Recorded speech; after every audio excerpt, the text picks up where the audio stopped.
Okay! Andito ako ngayon kasi nag-start na ang klase. Hindi kami ready kaya wala pa kaming nabiling mga school supplies. Meron man, yun lang, alam mo na yung mga notebooks and other things that we need in writing.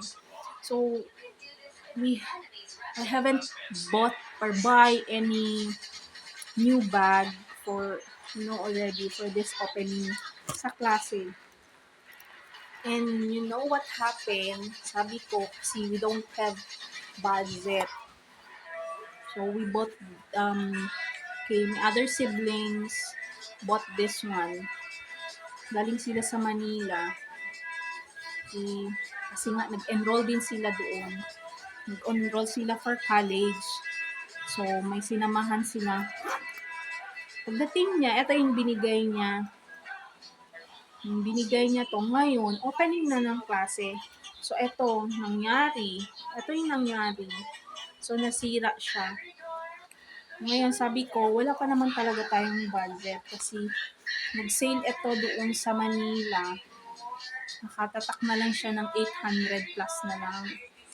So, bumaba yung presyo niya. So, ngayon, sabi ko, since wala pa tayong budget, maghahanap na tayo ng ibang bag na pwedeng gamitin.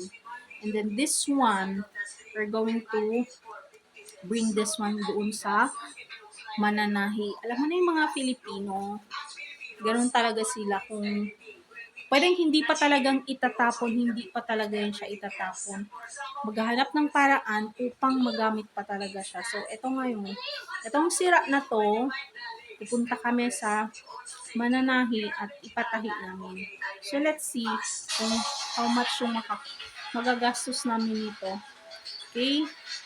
In replace or in substitution of the expenses that we might incur when we are going to buy new bag for, of course, kasi nag-start na talaga yung klase.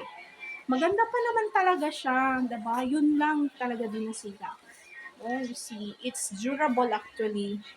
But because of the heaviness, yung ilang subjects, then they're going to carry those things inside their bag. So, yung mga estudyante, alam mo na yung mga bata dito sa aming banda, paano sila pumupunta sa school. So, eto yun. Ganda pa talaga siya. So, ako din, sabi ko, since mahal yung mga bags ngayon, okay, kasi kung mumurahin kasing bibilihin mo, tapos madali pa rin yung masira na pangit. So, ang sa atin, yung money-wise, okay, price-wise, of course, it's durable. Durable siya na convenient na tayo at saka comfortable tayo sa paggamit ng bag natin. It's very nice actually. I like this one. Okay, so dati sabi ko sa kanya, we will not just buy new bag. We'll just ask the mananahi to already fix this one.